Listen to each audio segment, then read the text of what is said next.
はい、皆さんこんにちは。ロシア在住日露夫婦の桜子です。はい、では今日は私一人なんですけど、いつもと違うスタイルでちょっと動画を撮っていきたいと思います。実は今日ボバは会議という名のあの懇親会、職場の懇親会で家にいません。で、私一人なので一人で今日は動画を撮っていきたいと思います。で、前回ですね、先週の動画で質問のフォームを作ったので、質問ある方はこちらにお願いしますというふうにお知らせしたと思うんですけど、そこのフォームに早速コメントをいただきました。はい、ありがとうございます。今日はそのコメントの中から一つ抜粋して答えていきたいと思います。はい、こんにちは。いつも興味深い動画をありがとうございますというふうにコメントもいただきました。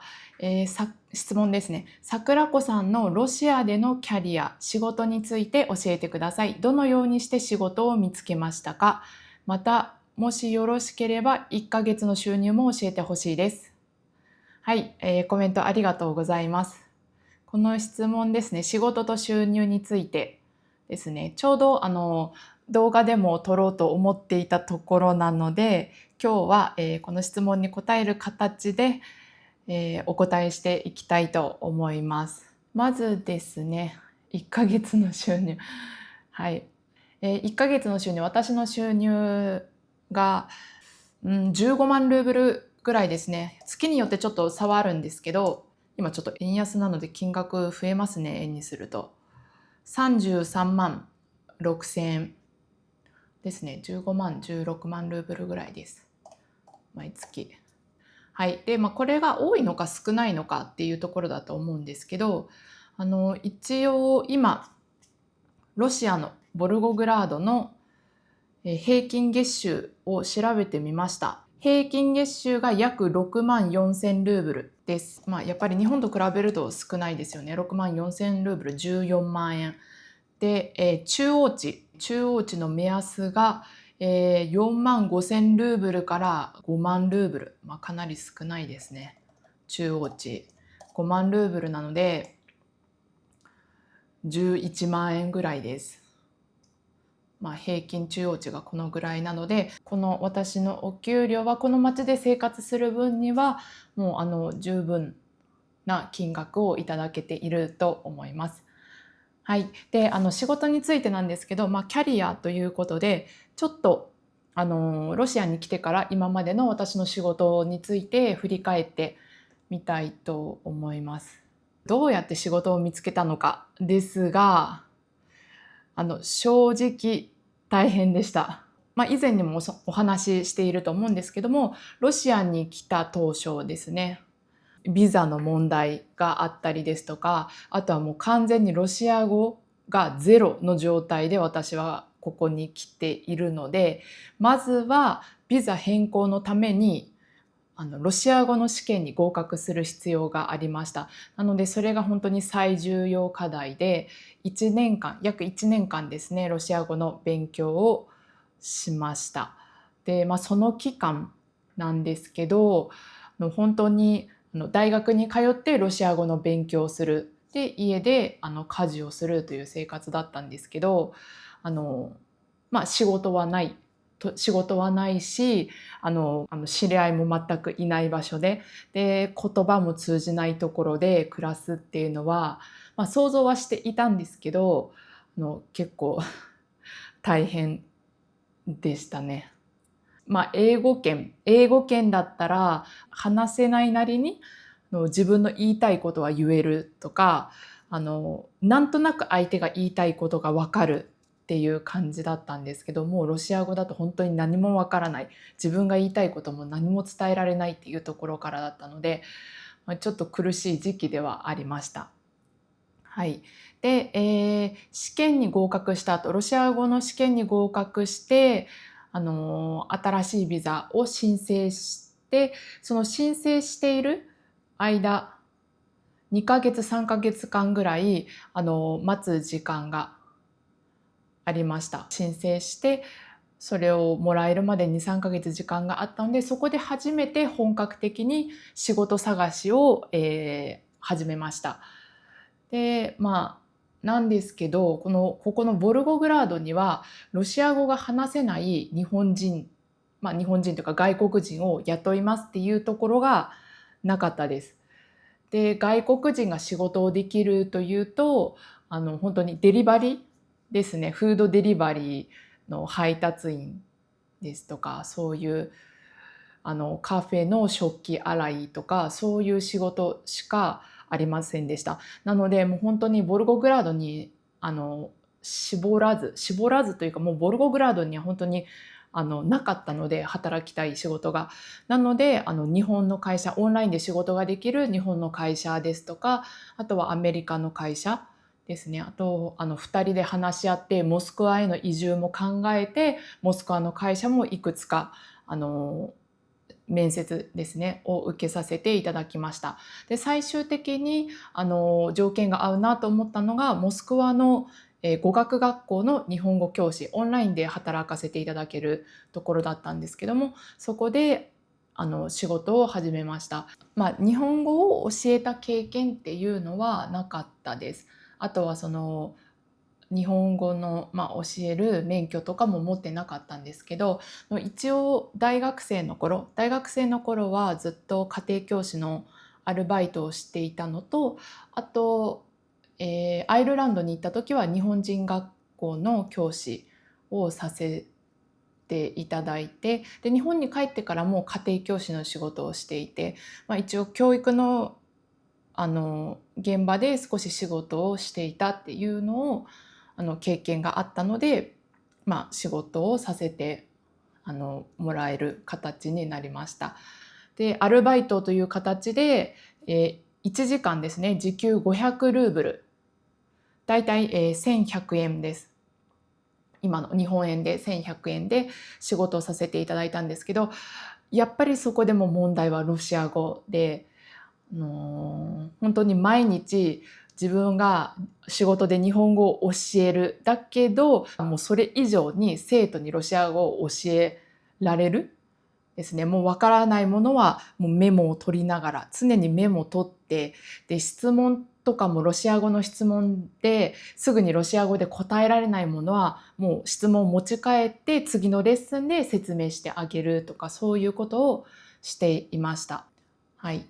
で、その仕事、アルバイトみたいな形で1年くらい仕事をしていて、で、ロシア語も少しずつなんですけど、ちょっと慣れてきたっていうタイミングで、もっと仕事時間増やしたいなっていうふうに思ったんですけど、その語学学校ではもう枠がないってというふうになって、これ以上働けない、そう思ったタイミングで、あの他にもちょっと仕事探したんですけど、条件に合う仕事がないということで、もう自分で働こうと思って、会社を設立して、またゼロから、キャリアを積んでいこうというふうに、これは本当に自分にとって大きな転機だと思っていて、会社を立ち上げてから仕事時間がぐっと増えたというのと、あとそれまではもうほぼほぼ人間関係が全てボバを通してでしかロシアの人とつながることができなかったっていう状況だったんですけど、自分の仕事、自分の会社ができたことによって、自分とつながるロシア人が一気に増えて、社会とのつながりですねが自分の自信にもなったし、自分の世界が一気に広がった瞬間でした。この決断がこのロシアでの暮らしを結構根っこから変わったっていうふうに思っていて、で、精神的なメリットと、あとは事務的なメリットの2つでお話しさせていただきたいんですけど、精神的なメリットっていうと、単純に収入が大きく増えました。で、雇われていた頃は時給500ルーブルで仕事していたんですけど、そこで自分の会社を持つことによって収入面が安定ししましたね。あとは働く時間とか曜日も自分で決められるようになったので、それはすごく大きかったです。あとはモスクワへの移住も考えていたんですけど、今の仕事だったら大きく環境を変えずにボルゴグラドで生活できるっていう点も自分にとっては本当にありがたかった点です。はい、ちょっとすいません、抹茶飲みながら。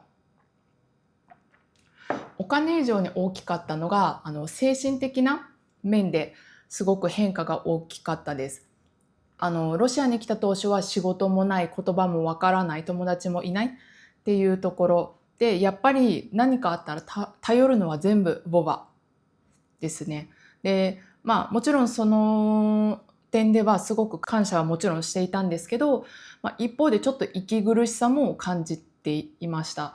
日本にいた頃はもちろん自分でやりたいことを全部自分でできた。コミュニケーションも取れた。でもロシアにいる時の自分っていうのは、いつもちょっと息苦しさ、やりたいことを自分でできない。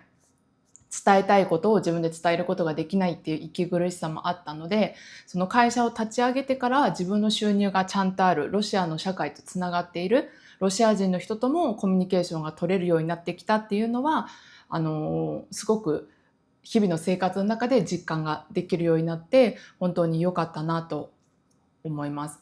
もちろん大変な面もあるんですけど、それも以前よりはその自力で解決することを試みるようになったし、語学の上達と並行してですね、四苦八苦しながらではあったんですけど、そういうのが自分にとって精神面でも成長できたかなという感じています。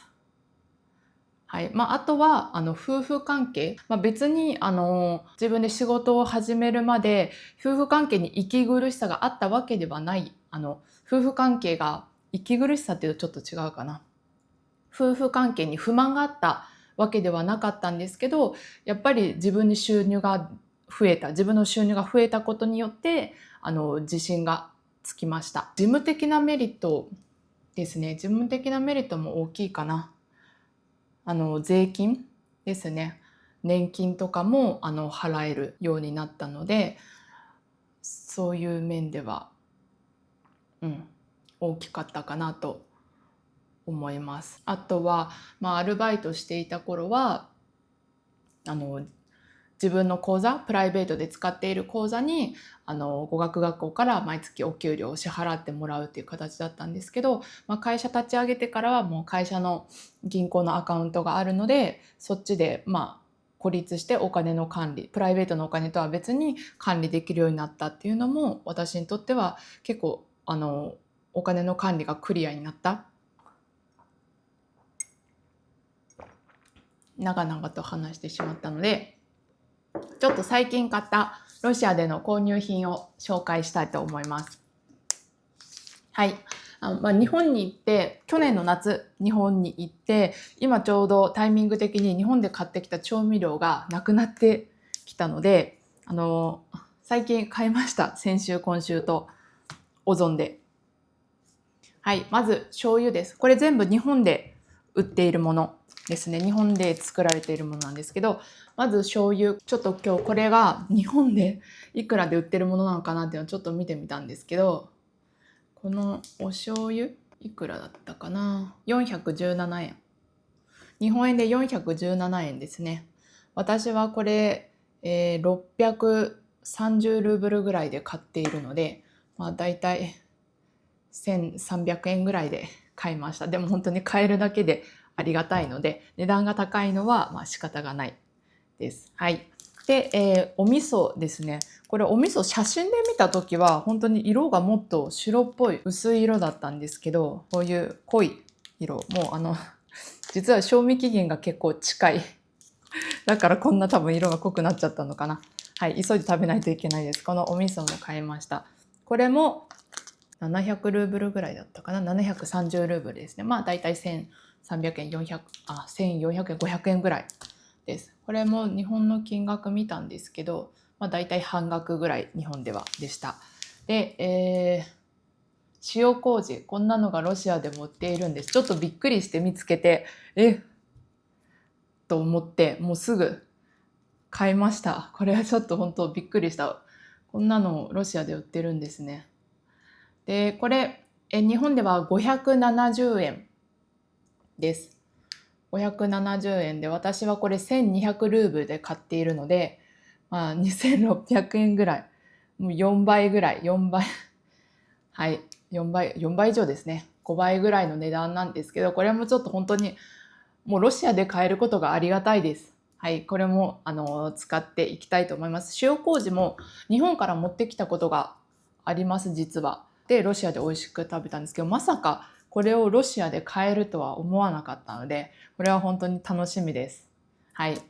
まあ、早速ね、明日から、まだ来たばっかりなんですけど、まだ未開封です。これも使っていきたいと思います。はい。こんな感じでロシアでもいろいろ日本のものがいろいろ買えます。はい。ちょっと余談でした、これは。はい。じゃあ、続きですね。今後の仕事についてなんですけど、まあ、いろいろやりたいことですね。今後は新しく始めたいこととかも考えていて、なんですけど、まあ、今ちょっとね、仕事以外でもやりたいことがあるので、今はちょっと新しいことをしつつ、今はまだちょっと現状維持という形でやっていこうと思います。で、私にとってちょっとこの仕事についてとか収入について話すことって結構こんなの知りたい人いるのかなって思ったりもしてたんですけど、もうここまで話してしまったので、まあ、今後もちょっと何かあれば定期的にね、情報をアップロードしていけるように、アップロードじゃない、アップデートしていけるように、皆さんにお伝えしていきたいと思います。はい。では今日はこんな感じで、ぜひぜひね、まだお答えできてない質問たくさんあります。で、これからも質問もしあれば、些細なことでもいいので、ぜひフォームに、今回の動画にも、説明欄、概要欄に URL を、貼り付けようと思っているので、ぜひ質問お待ちしております。はい。では今日は最後までご視聴いただきありがとうございました。では、最後になりましたが、この動画が良かったら高評価ですね。あとはチャンネル登録もぜひぜひよろしくお願いします。本当に励みになります。コメントもお待ちしております。ではまた次回の動画でお会いしましょう。パカパカ。パカパカ。はあ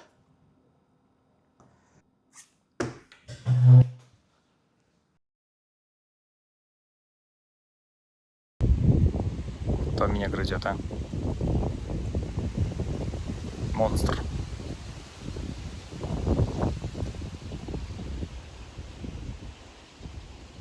А еще тут есть ослик. Он стоит.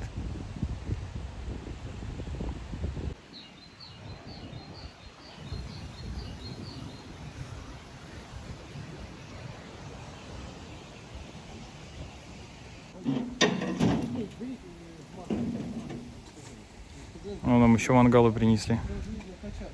И еще мангал принесли. Дайте мясо кусочек, дайте мясо кусочек. Ой.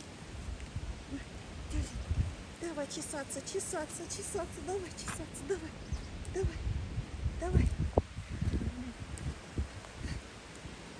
Дочку, маленькая только. Каза, давай с тобой селфи делай, давай. Дочка, да, привет, привет, да, вкусненько, привет, привет, да, привет, привет. Вот так делай. Вас снимаю. А интересно, Она прям как человек, что ли? Ну, сосет. она всасывает, смотри. Да ты просто ей мешаешь. Надо еще налить. Даша, отстань. Даша, Лучше отстань. поставь.